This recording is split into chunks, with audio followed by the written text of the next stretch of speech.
Армандағы жекпе-жегіңді бірінші жекпе-жегің болып тұр ғой. Иә, дәл солай болып тұр. Дәл солай болып тұр. Финалда поясқа талассам ба деген. Маған шанс беріп тұр. Мен шанс жібермеу керек бұйыртса. Жамбыл облысы Байзақ ауданы Ақжар ауылының тумасымын. Карате спортымен айналысқам. Арасында боксқа қатысқам енді. Таразда, иә? Иә, Тараз қаласында. $100 бойлар емес па анау? $100 емес, ол кезде тегін ғой. Бірінші жарысында бірінші орын алдым. Ұрам құлай береді, сондай болды. Октагонға қашан келдің және қалай келдің? Ең алғашқы жекпе-жегің қалай болды? Көбінесе Нұрадин аға, көбінесе сол кісінің арқасында. Нұрадин аға октагонды алып келді де жарқ етіп алып шығарды ғой негізі.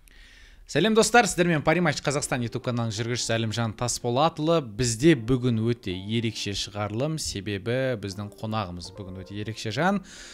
UFC-де осы жақында ғана келісімшартқа қол қойған, осы алдағы уақытта керемет бір бой күтіп тұр енді.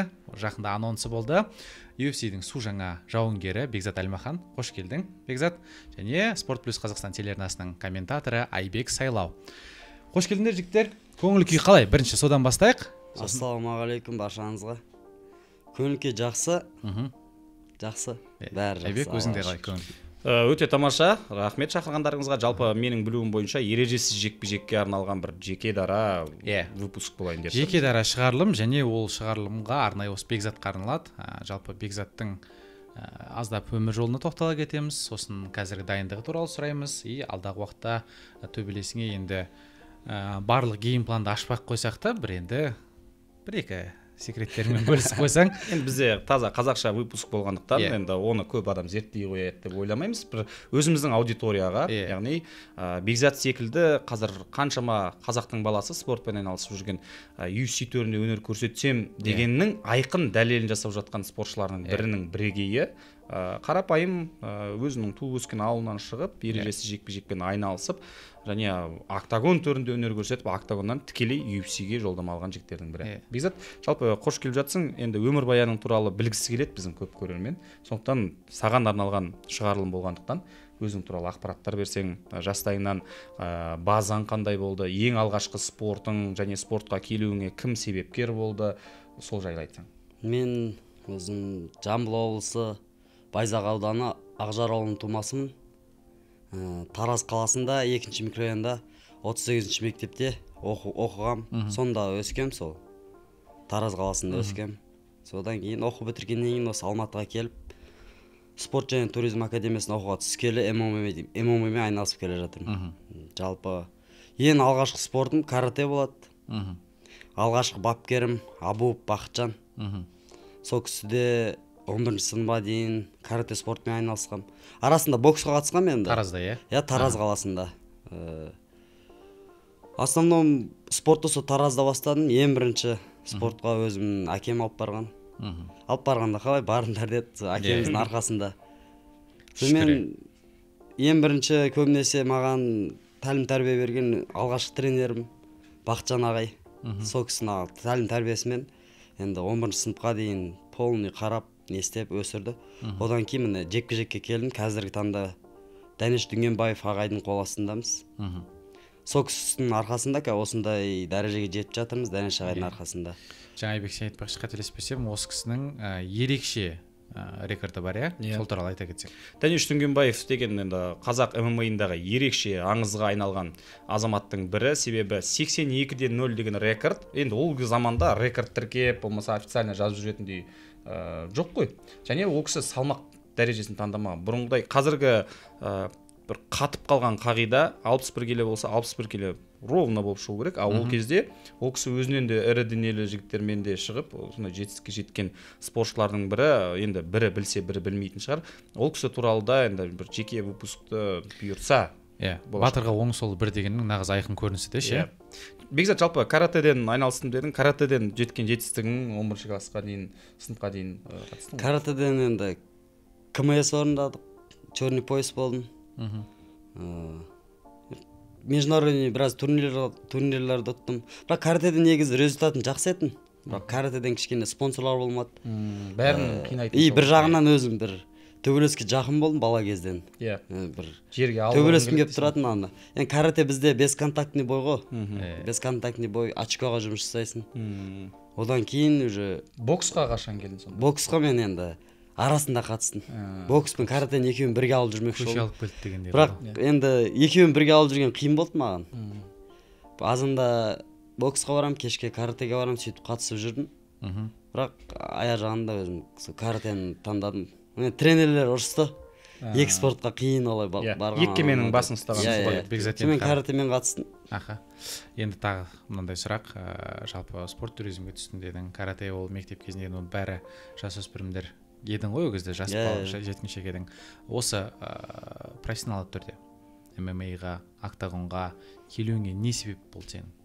Және кім шақыра бастады, қалай естідің, достарың шыға бастады ма мүмкін, солар тартты ма? Қалай сен осы, жалпы осы индустрия дейді ғой, қалай келдің осыған? Бұл ММА-ға негізімен сол бұрында каратеге қатысып жүргенде телевизордан Алаш Прайд, Қайрат Ахметов ағаларымыз, Қуат Хамитов, Ержан Естанов, сол кісілерге қарап біз телевизор көретін өзім. Көрген кезде маған оңай көрінетін. Неге бұлай істемейді, неге бұлай істемейді.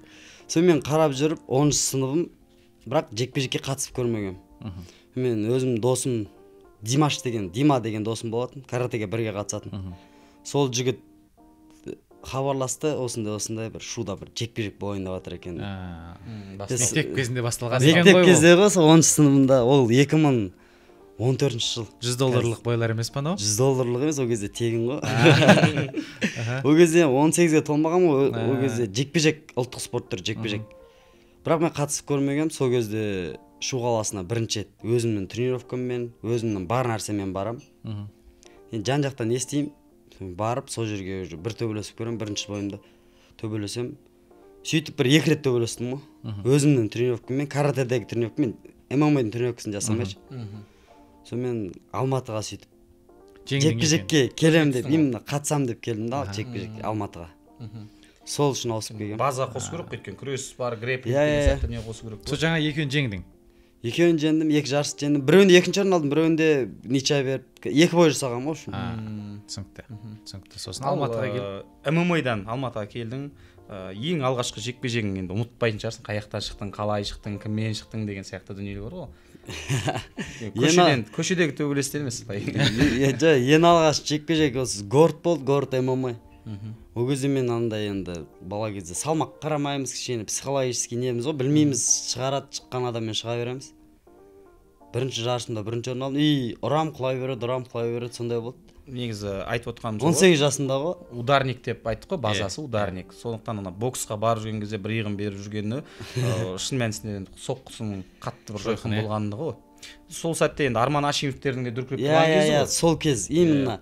Ол кезде Арманның 1-2 бойларын көрген болатын. Анау жеке бір өткізіп атып, кілемнің үстіне кәдімгі октагон тұрғызып қойып, алдыға түсіретіні бар ғой Арман Ашимов. Сол бойы тарап кетті осы кезде. Ол турнирде мен де төбелестім. Ол турнирде мен бармын, ол кезде уже мен ол кейінірек, 2015 жылдар, ол 2018 жылы мен де төбелескем ол турнирде. Арман екеуміз бірге төбелескенбіз.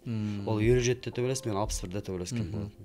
Жалпы ең алғашқы жекпе-жегің туралы кімге қарсы шықтың, қай салмақта шықтың? Ең алғашқы профессиональный шыққан жекпе-жегім Шердокта, Топологияда көрінбейді. Алашбайда 17-ге толып, 18-ге толып, сразу 66 килограммда шыққан. 18-демін и соперник те білмеймін, замена. Бір күн қалған кезде кешкісін хабарласты, осылай бойға шығасың ба деді. Давай дедім. Бірақ кіммен шығам, қайда жарыс, не жарыс білмеймін. Еще салмақ 66-тан асып кетпесін дейді ғой маған. Мен ертесің бойға тамақ ішпей келгем.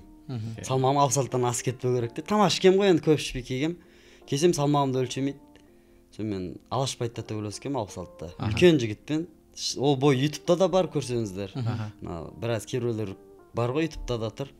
Шығам, бірінші раундта құлап тастадым. 18 жасында. Ойбой, керемет. Алашбайда еще бірінші жарыс ғой. Бірінші бой. Замена. Күнде айтқан азында барып құлата саған ғой. Сол кезде негізі фаворит емес, аутсайдер болып тұрсың ғой сен негізінде. Мен анау бой срыв болмасын деп шақыра салған болып тұр ғой енді былай қарапсаң. Өзімде салмағым сол 65-66 болатын ол кезде. Қазір 61 десің, 61 демін ғой. Қазір негізі қарап тұрсаң, октагон негізі керемет жұмыс жасап жатыр ғой. Қазақстанда ең үздік промоушндардың бірі, әлем бойынша рейтингінде көтеріліп келе жатыр. Сол Октагон промоушнына сен басқа промоушннан қашан келдің? Енді былай айтқан кезде Нұрадинаға көп рахмет айтып жатады ғой негізі. Нұрадин Садықов мырза, ол кісі енді шын мәнісінде қазіргі промоутерлардың ішіндегі, және риза болатыным, ол кісі өзі жасайды жаңағы нелердің барлығын, event карттың барлығын өзі жасап, барлығын реттеп, матчмейкер ғой. Матчмейкер. Және ол кісінің бір риза болатыным, оңай қарсыласпен бір қиын қарсылас қоймайды. Бір деңгейлестерді қояды, және жекпе-жек те керемет өтеді. Көп мысалға промоушндарда қарап отырсаң, рекорд жасатып алу үшін былай қойып бере салады да, бір бокстың темасы ғой. 5-0 сияқты болған кезде бірақ болады. Ал енді сол Октагонға қашан келдің және қалай келдің? Ең алғашқы жекпе-жегің қалай болды? Сол туралы айтсаң. Октагонға сол қанша бір рекордың қанша болды өзі? Бушидодан кейін келдім ғой мен. Алашбайта төбелестім, Бушидода төбелестім, мен жекпе-жекте көп төбелестім. Содан кейін Нұрайдын ағаға, Даниш аға екеуміз ақылдасып, бізде бастапқы план кішкене серия побед, кішкене рекорд не істеп, шетелге жақсы бойларға шығу үшін кішкене сол үшін келгенбіз Октагонға. Сол Нұрайдын ағамен сөйлесіп, ең алғаш жекпе-жегім негізі замена болып қап, қазақпен шыққам, Бекжан деген бауырымызбен, ең алғаш 2020 жылы. Одан кейін шетелге барып төбелесіп келдім. Содан кейін подряд Октагондарда төбелестім. Арасында шықтым ғой шет жақтарға. 2020-да келдім ғой. Тағы да бір сұрақ Бекзат, рекорд деп жатырық қой жаңа. Әр жерлерде әртүрлі ақпарат бар. Біреу айтады 14-те 1 дейді, біреу айтады 17-те 1 дейді. Бір сол Бушидо. Иә, бір сол Шердокта жазылмайтындарын есепке алмасаң, былай негізі Шердокта 14-те 1, Топологияда 17-те 1.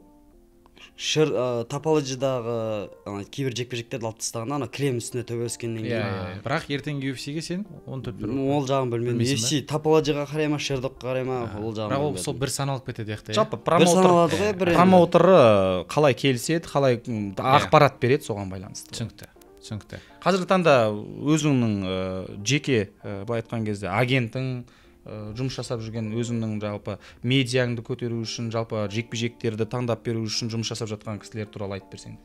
Қазіргі таңда осы андердогпен жұмыс жасап жатырық. Сол кісілердің арқасында, солар кішкене медиа жағынан да, былай жағынан. Основном көбінесе Нұрайдын аға, көбінесе сол кісінің арқасында. Сол кісі қарайды қазір полный неге. Жалпы Нұрайдын аға Октагонды алып келді де жарқ етіп алып шығарды ғой негізі. Октагон Қазақстанда ел білмейтін адам болмады, өйткені медиа адамдарды да тартты. Еркебұлан Тоқтар мысалға қалай шулатып жіберді. Сол секілді сөзсіз Қазақстандағы промоушндардың бір үздігі болып тұр. Футболмен осы жерде параллель алып келсек, Минара Эола, Жоржо Мендес сияқты кісі ғой. Осы ММА тұрғысынан енді шын мәнісінде жұмыс жасап, болашақта бірінші болып алатындай жағдайдағы сол кісі. Түсінікті. Бекзат, енді жалпы осы Октагондағы жолдарыңды айтып өттік қой, әрбір қарсыласыңа тоқтамақ қояйық. Бұл өткен дүние, оның бәрін құлаттың, оның несін айтамыз. Алдағы, жалпы саған осындай, енді жаңа Нұридин деп атсың ғой, әңгіме айтты ғой, бай осылай UFC-ден келіссөздер жүріп жатыр, сенімен қызығып жатыр. Сол кездегі жалпы өзіңнің сезімің, мен сенімдімін біздің көрермендерге, саған оларға қызық деп ойлаймын. Саған бірінші хабарласты ғой. Естідің ғой сол кезде қалай? Контракт емес. Басында звондап жатыр. Естідім, оны естіген кезде сөйлесіп жатырмын деп көрсетті өзіме. Енді менде қуаныш болды, бірақ мен Нұрайдын ағаға айтқам, мен 100% мені қазір UFC деп мен күтіп қалмаймын дедім. UFC маған келесі жыл бой береді деп UFC-ді күтіп жүре бермеймін. Если UFC болмай ары қарай созып жатса, мен тағы көріну үшін, өзімді көрсету үшін виза алып Америкаға барып басқа да промоушндарға төбелесе аламын. Сондай мақсат болды да, менде тек қана мен UFC-ға шығамын деген мақсат болған жоқ. UFC-ға шығу мақсат болды, бірақ сразу шығам деген жоқ. Если маған тағы да басқа жерде төбелесу керек болса, мен оған да дайын болдым. Басқа да промоушнда бар. Кез келгенде маған 100% UFC деген жоқпын басында айтқан кезде. Тосын сый болды өзіңе де? Бұл ма? Жоқ, алдында айтты осы бойына, алдында матчмейкерлер қарайды деді. Соған енді өзім де үміттендім. Соңғы жекпе-жегіңе тікелей қатысты ғой енді, соңғы жолын айтып берсең. Соңғы жекпе-жекте айтты, матчмейкерлер қалайды, жақсы жекпе-жек өткізу керек, жеңу керек деді. Жеңдік, бірақ кішкене хабарсыз болып қалды жеңгеннен кейін. 1 ай, 2 айдай. Бақылауда болдың ғой. Мүмкін бақылауда болдым, ол жағын білмедім енді. Хабарсыз болды. Соңғы жекпе-жек қашан болды сенде? Ноябрь. Ол 23-те, иә? Және сол 23-тің орта жақтарына қарай шетелдік басылымдарда осы 5 боец болашақта UFC-ге кіріп қалуы мүмкін дегеннің ішіне сен кірдің. Қазақтардың ба? Қазақтар емес, жалпы әлем бойынша. Ол жылдың басында 2023 жылы. Солай болды да, бірақ сен осы биыл қол қойдың, иә? Сол жаңағы айтқан әңгімең болып тұр ғой. Содан кейін мен күтпеймін. Ешқандай да әңгіме болып жатыр, бірақ мен күтпеймін, өзім төбелесе берем деген содан шығып тұр ғой, получается, да? Негізі енді контракт официально қол қоймағаннан кейін енді қатты үйтіп не істемейсің. Үміт артып болмайды ғой. Қатты үміт артып не істеген жоқ. Футболда да бар ғой, қызығып атыр дейді да, шорт листасын дейді да. Нұралы Манчестер Юнайтед келе ма, келмей ма, ол алдына қоя ма, ақша бере ма, бермей ма, ол уақыт еншісінде ғой. Сол сияқты сен оны күтіп қалмай, ары қарай бар. Ары қарай өзім жұмысымды жасай бердім. Түсінікті. Енді қазіргі таңда Құдайға шүкір, барлығы дұрыс, қол қойдың, қалың жұртқа айтылды. Тағы да бір қазағымыз UFC-да деді. Сол кезде қандай өзің сезімде болдың? Ойлашы, сен UFC-де сен берген шығарсың. UFC жалпы осы MMA-дегі белді ғой, топ бір деп айтуға енді ұялмайсың ғой? Аллаға шүкір, қуандық, бірақ қазіргі басты мақсатым уайым ғой қазір. Жоқ, уайымда ондай уайым емес. Мен кәдімгі бойға шыққандай төбелесем, барымды салам, не істей алам, бәрін көрсетем бұл бойда. Қазіргі бар мақсатым енді жақын арада болғаннан кейін мен осы бойды жеңуім керек қой. Иә, әлбетте. Және сол жеңу үшін бара жатыр. Сен енді формада жүрсің ғой, былай айтқан кезде. Ол қазір формада жүргеннің барлығы біледі, жақсы дайындалып жүрсің. Енді жоспарыңды сұрағанымыз біздің дұрыс бола ма, болмайтын шығар, өйткені қазір жоспарды айтатын болсақ, бізді зерттеп тастауы мүмкін ғой, иә. Қазақ тілді біреу тауып. Иә, қарсыласың енді күресетін жігіт, оны білесің. Жоқ, күресте, стойкада разносторонний барлық жағынан бар ғой. Былай енді тосын сый болсын сенің оған жекпе-жегің. Оны талқылайық біз. Иә, біз оны талқылайықшы. Иә. Сен қазір бүйтем сөйтем деп айтатын болсаң, ол мүмкін көреді да бізді. Ертең ой, мынандай бар екен, мынандай. Бірақ Әлімжан шынына келген кезде бұрынғы бойларын бәрін қарайды олар. Жоқ, қарайды, зерттейді енді. Ол да жайдан жай шыға салмайды ғой. Себебі бұл бой білініп тұр. Сөздің шыны керек, былай айтайықшы. Қанша адам келіспей жүрді ғой сол бойға? Иә, қашып жүрді бәрі. Сөздің шыны керек қой, несін жасырамыз, барлығы біледі ғой. Сен келісіп тұрсың. Иә, келістім. Ол андай біліп тұр да, бұл жайдан жай адам емес. Қанша адам қашып жүр, келді да, кешегі контрактқа қол қойды да, бүгін иә деп отыр. Бұл значит өзіне сенеді. Бұның бір дейтіні бар, бір дері бар. Ол железно, ол зерттеп отқан ше. Енді былай ғой, Әлімжан, бір сөзімді бөлейін. Бірақ менің ойымша, жеке пікірім бойынша, Бекзат Умар Нұрмағамбетовпен шығатынын әлеуметтік желі жарияламай тұрып бір 5-6 ай бұрын біледі ғой. Дайындалады негізі. Өзің қашан білдің? Жоқ, бұл 5-6 ай бұрынғы ондай емес. Таза 1-1,5 ай қалған кезде. Еще 1,5 ай қалған кезде осы жақын арада естідім ғой мен де. Оны басында естіген кезде анау елдер лагерь өт, анау дейді, оны лагерінде өтетін едік, бәрін өтетін едік қой. Қазір жақын арада естідім, 1,5 ай қалған кезде естідім ғой. Былай айтқанда қысқа мерзімдегі. Иә, қысқа мерзімдегі. Бірақ қазір анау енді қанша күн қалды? 20 күн қалды ма, 25 күн қалды ма? Сол кезде шығарды, бірақ мен ертерек естідім. Иә, ертерек естідім. 20 күн бұрын естіген. Иә, құрметті достар, тағы бір айта кететініміз, біз бүгін жексенбі 11 ақпан түсте Бекзаттың жаттығуына еш кедергі жасамай, ортасынан айтыр дегенде уақыт тауып. Иә, Бекзаттың жаттығуына еш кедергі жасамай, бұл жігіт енді қазір жаттығуына да келеміз. Барынша уақыт тауып, сол бір неде сіздерге арнайы өзінің аузынан дайындық қалай өтіп жатқан үшін түсіріп жатырмыз. Ертең андай әңгіме болып жүрмесін. Демалыстамыз. Қазір 1 сағатта келіп жасамай ма, анау ма, мынау ма деп құрмет көрмеді. Хейт керек емес, қолдау керек негізінде. Өйткені қарсыласта оңай шағылатын жаңағы емес былай айтқанда. Өйткені 50-50 ғой. Былай айтқанда кез келген жауынгерге қарсы шыққан кезде негізі 50-50 болып шығасың өзінде. 100% сенімді болып шықсаң, негізі ұтылып қалуы мүмкін. Және өзіңе сенімсіз болып шықсаң, тағы ұтылып қалуы мүмкін. Сондықтан 50-50 өзінің үйреткен дүниесін негізі бапкерін тыңдау білу, ол жауынгердің ең жақсы қасиеті. Кейбіреулер бар ғой, жанып кетеді да, өзімен өзі не істегенін білмей, ол бапкерін естімейді өйткені, өзінің істегенін істейді. Ал бапкерін естімей Бекзаттың жекпе-жегінің ұнайтыны спокойно, сабыр сақтап анау бір екі рет ұрған кезде құлап барса ары қарай таңқылдату емес, ары қарай уже по полочкам жұмыс жасайды. Сол ұнайды. Және рекордындағы кемінде 12 жекпе-жегі жұдырықпен ұрып құлату. Яғни нокаут қой, нокаут. Көрдің бе? Осы жерде енді. Керемет. Бекзат енді жаңа айтып жатыр, лагерь өтуім керек еді дедің, жаттығу деп жатсың. Жалпы дайындық. Былай айтқанда енді. Негізі дайындық. Қанша уақыт дайындалып жүрсің күнде? Күнде осы уақыттың алдында бір уақыт дайындалып жүрген едім. Естігелі 2 уақыт жасап жатырмын. Жалпы формамыз жақсы етін. Мен бойдан кейін демалған жоқпын. Бір апта демалдым, 10 күн демалдым. Одан кейін тренировкадамыз, алдамыз. Жаңа өзің айттың ғой. Бірінші Азатпен бірге дайындалдым, Азат жіберетін кезде. Сонымен бірге бір сбор өтіп алғам. UFC-дің жауынгері Азат. Онымен дайындалдық. Ол да көрген білгенін айтып саған. Енді ол қазір келе ма саған көмектесуге, яғни бір Азатта? Қайтадан келіп бір жекпе-жекте бір апта қалған кезде. Жоқ, қазір ол после бой кішкене демалып жатыр. Восстановление. Восстановление жасап жатыр. Осы кеп қалады бұйыртса. Залға да келеді ғой бұл. Түсінікті. Және жалпы енді елдер, жаңа өзің айттың ғой, мен біреудің жекпе-жегін көрген кезде бала кезімізде ойлайтынбыз, мынаны неге бүйтпейді, неге сөйтпейді деп. Сол сияқты қазір көрермендердің көбісі де айтуы мүмкін, неге бүйтпейді, неге 24 сағат дайындалмайсың деп ше андай. Ол да түсіну керек, спортшы 2 мезгіл демалған өзінде қайтадан дене бітімінің қайтадан қалпына келеді. Ұйқы ғой бір жерде. Ұйықтау керек, демалу керек бас. Телевизордан көрген, ютубтан көрген, оңай көрінеді. Айтқанға оңай.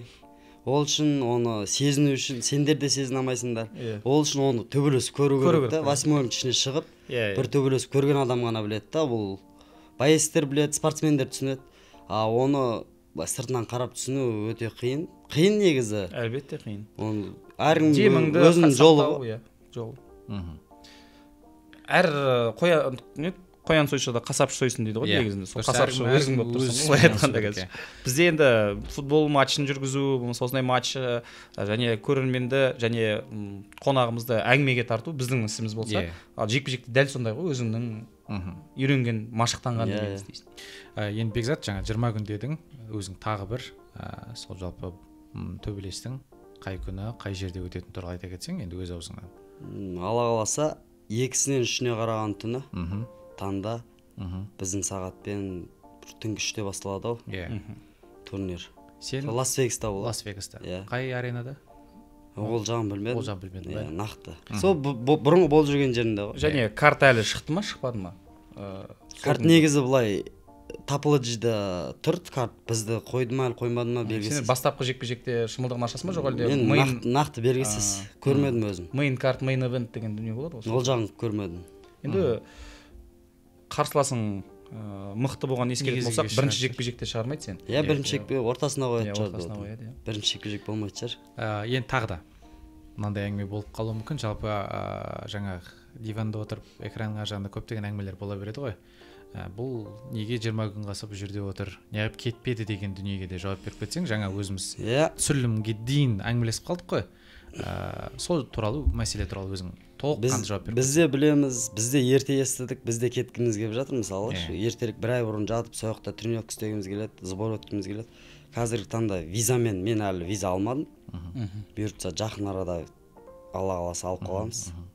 Алла сап сразу кетеміз ғой. Мен өзім де ертерек кеттім келіп, қазір виза алсам, қазір кете беріп, сонда аккредитацияны өтіп тренировканы жасай бергім келеді. Көп адамдар білмейді. Бірақ бойды ертерек естідік. Бізде проблема виза болды. Визаны UFC шешеді. UFC өздері пригласительін жібереді. Сол арқылы біз Алла қаласа визаны алсақ, сонда аттанамыз. Құрметті көрермен, ол жалпы ақш-қа виза алу оңай дүние емес. Әсіресе бұл жігіт енді турист ретінде емес, жұмыс жасауға баратқаннан кейін, төбелеске болғаннан кейін ол жағынан тіпті қаттырақ қарайды. Себебі ол жақтан енді Құдай беріп бары дұрыс болып жатса, енді жаңағы жеңісің үшін ақша бар дегендей, олар оның барлығына қарайды. Бұл шынымен төбелесе ма, басқа ма дегендей. Сол үшін де енді сәттілік тілейміз бұл жолында. Тез қолыңа алып, көк паспортыңды, көк туыңды чемоданыңа салып, сол ақшқа аттануыңды енді тілеп отырамыз ғой. Қандай тағы сұрайтын дүние бар?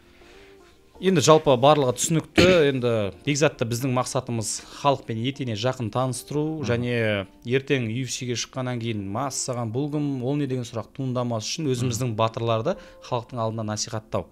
Яғни жекпе-жекке шығатын жігітке сәттілік тілеу, жоспарлармен әдейі бөліспей отырмыз. Ол жайында да UFC-дің жауынгерлері барлығын зерттейді. Сондықтан өскелең ұрпаққа не айтасың? Жалпы сен секілді UFC-ге шығам деп қиялдап жүрген қаншама балалар бар?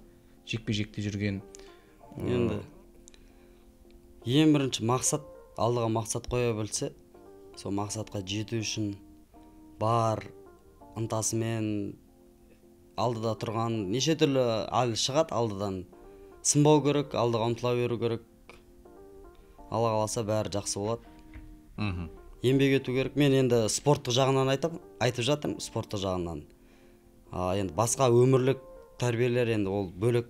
Мен спорт жағынан спортқа келгісі келген, мысалға өзің секілді жетістікке жеткісі келген балаларға сынбау керек. Сынбау керек. Неше түрлі сынақтар болады алдында, травмаласын, бәрін басынан өтіп жатыр. Ол тек қана біздің басынан, тек қана сендердің бастарынан өтіп жатқан жоқ. Бүкіл барлық спортсмен басынан өтеді.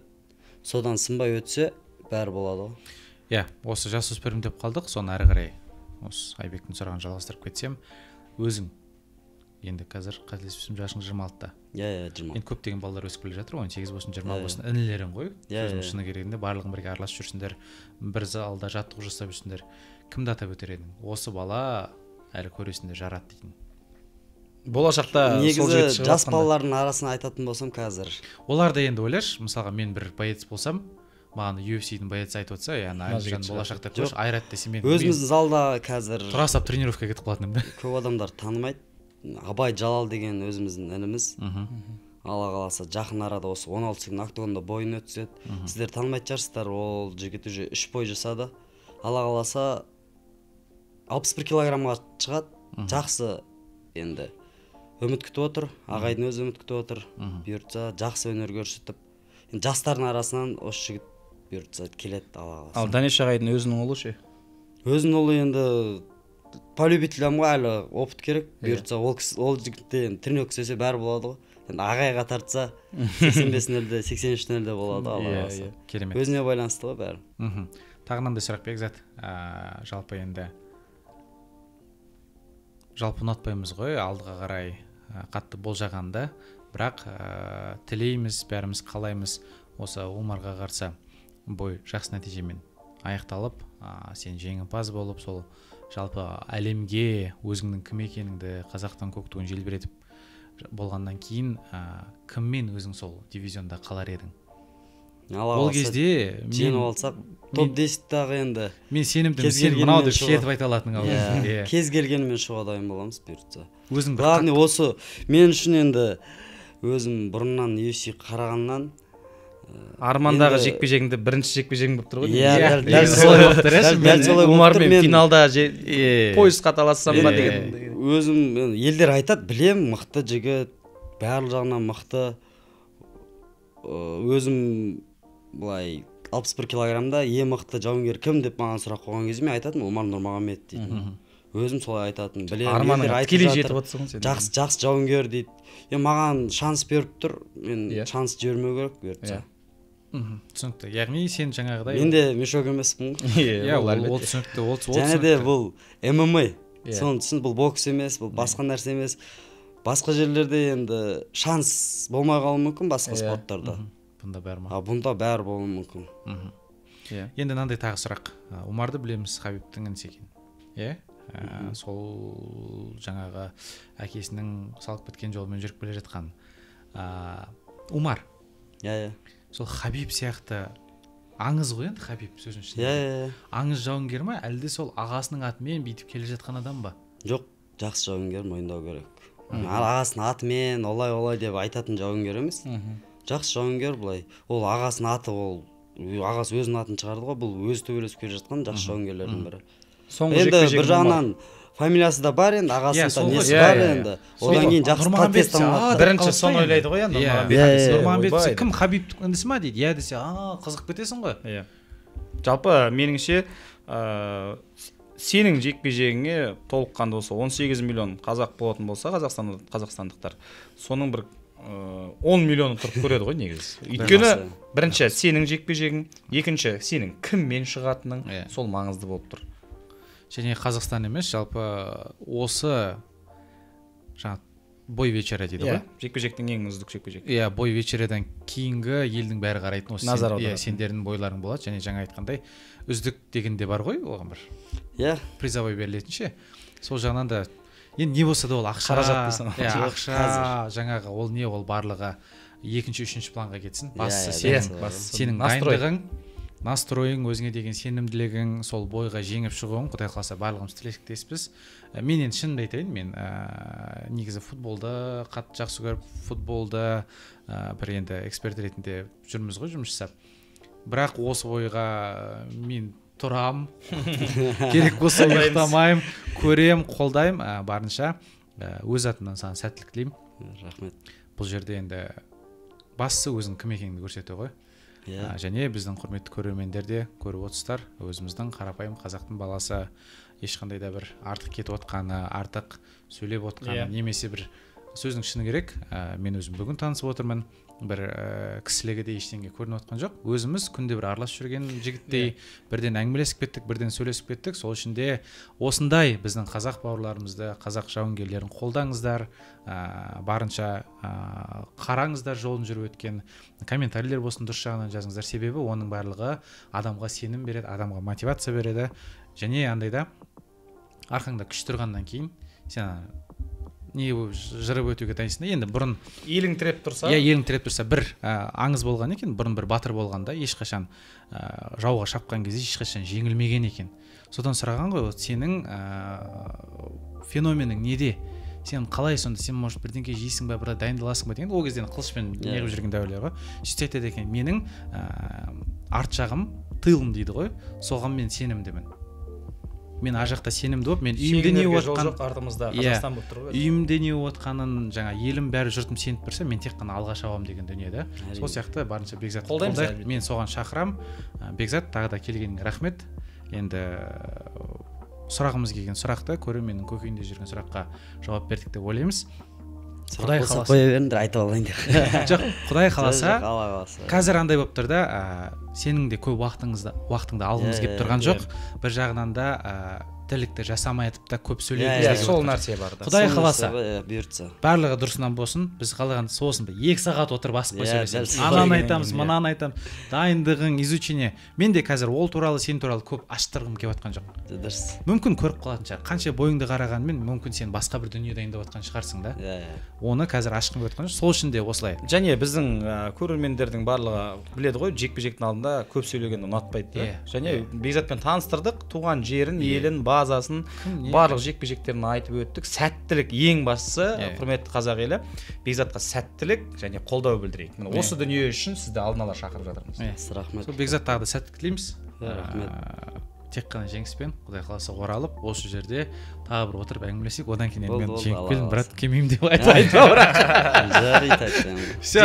Рахмет олай болса. Келгенге, құрметті көрермендер, сіздермен бірге болған Париматч Қазақстан YouTube каналының жүргізушісі Әлімжан Тасболатұлы, UFC-дің жауынгері Бекзат Әлмахан және Спорт Плюс Қазақстан телеарнасының комментаторы Айбек Сайлау барынша төменге қолдау көрсетіңіздер. Құрметті көрермендер, Бекзаттың Инстаграмда тіркеліңіздер, төменге қалдырып кететін боламыз. Барынша осы біздің келгендерімізді қолдауларыңызды көрсетіңіздер. Рахмет көп. Жақсы, рахмет.